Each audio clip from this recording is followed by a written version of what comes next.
What's up, YouTube? Coming at you today with a tutorial on how I make my koozie pouches, my large can koozies, or the pouches that a lot of you have seen on my channel. And you're not going to need much. The tutorial originally was Stormdranes design, and a lot of people have used cans to do that design, and they use a 12-ounce pop can. You could just use a bigger can if you don't have access to one of these, but I have found that these soft, flexible sports drink bottles are the best jig for me.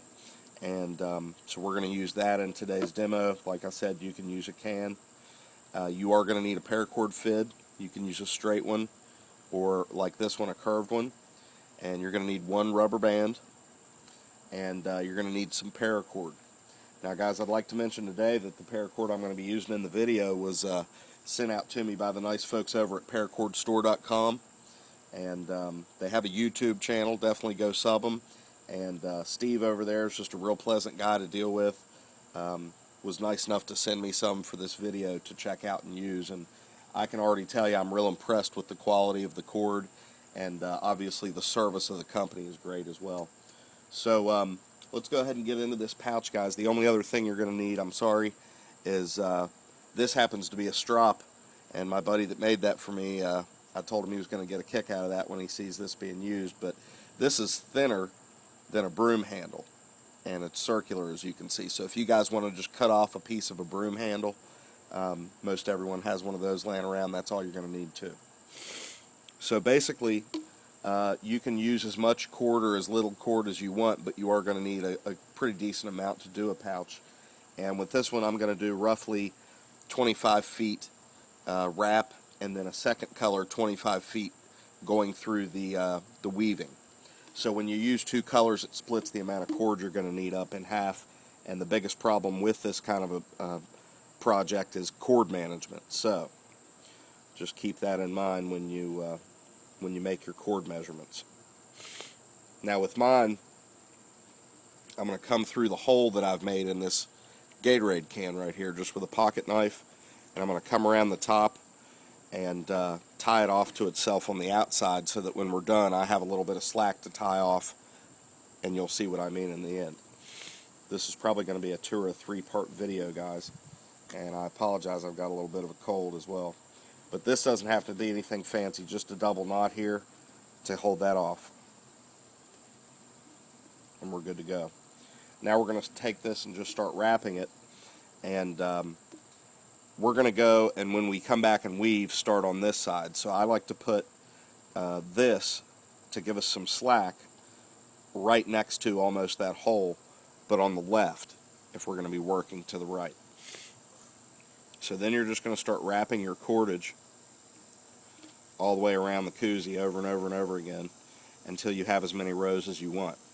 Now, like I said, you can measure, or you can just start doing it.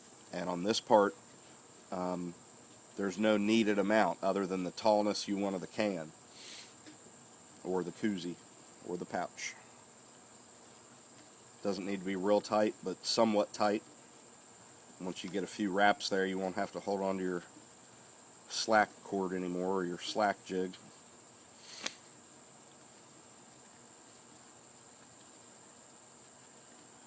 And you know, there's a twist. You always want to keep your twists out as you're doing your work, because they're not going to come out later if you don't. And again, you don't want this super tight, but you want it somewhat tight. You don't want it so tight that it's flexing the bottle like this. You just want it tight enough. Some more twisting there. You're always going to have that. And there's no need really to count these either. If you have an even number or an odd number, it doesn't matter. You can do your weaving coming out every other one or every other 2 at the end. But you'll see what I mean when we get there. Either way, the point is you can have as little or as many lines as you want.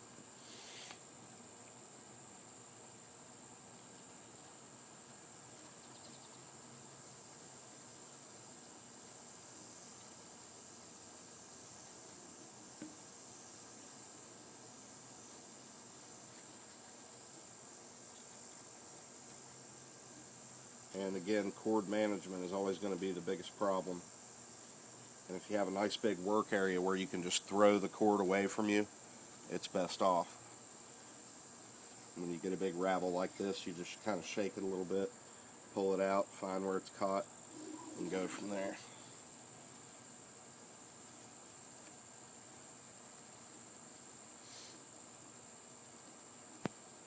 And for the sake of these videos, I may not go quite as big on this one as I do sometimes. Generally, at least 25 lines makes a nice koozie, but more is better if you ask me, because it just looks better and tightens up real nicely, and you end up with a lot of cordage. And other than a spool, guys, no matter how well these 100-foot hanks come from anybody, they're always all tangled by the time you start getting some cord out.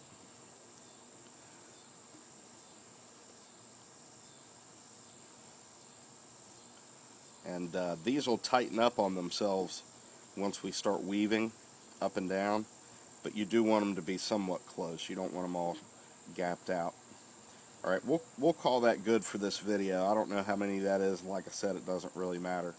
So what I'm going to do is hold that with my thumb directly below where we started, and I'm going to wrap this whole thing up with a rubber band. That's where the rubber band comes in.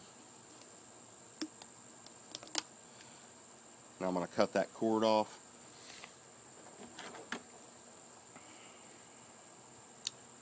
Leaving a little bit of slack, but not much.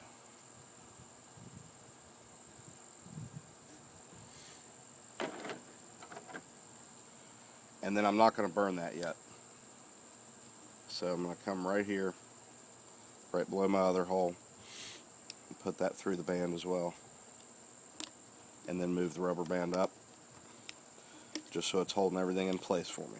Alright, so let's show you how I connect these, and then we'll go ahead and call this the end of video 1, and I'll probably start video 2.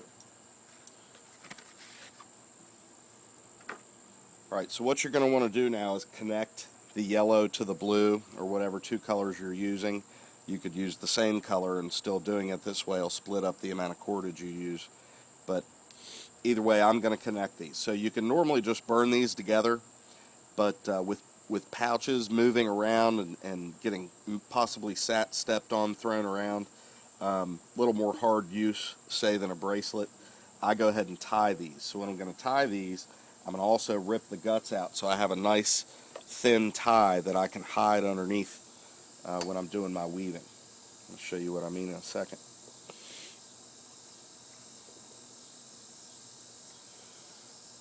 So we're going to take out just a few inches of each color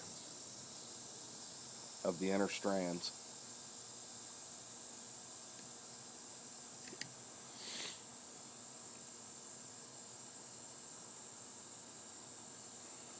Okay, and then you grab it from behind, work it up, and you'll actually feel where they've pulled to. In my case, it's right here.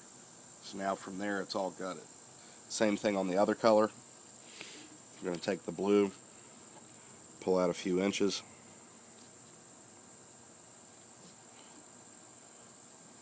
and cut those out.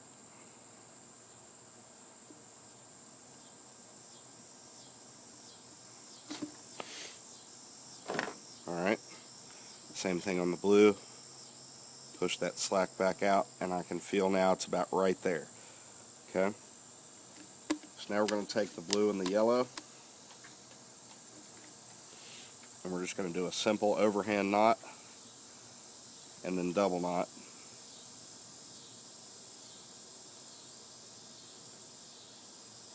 Like so. Make that nice and tight.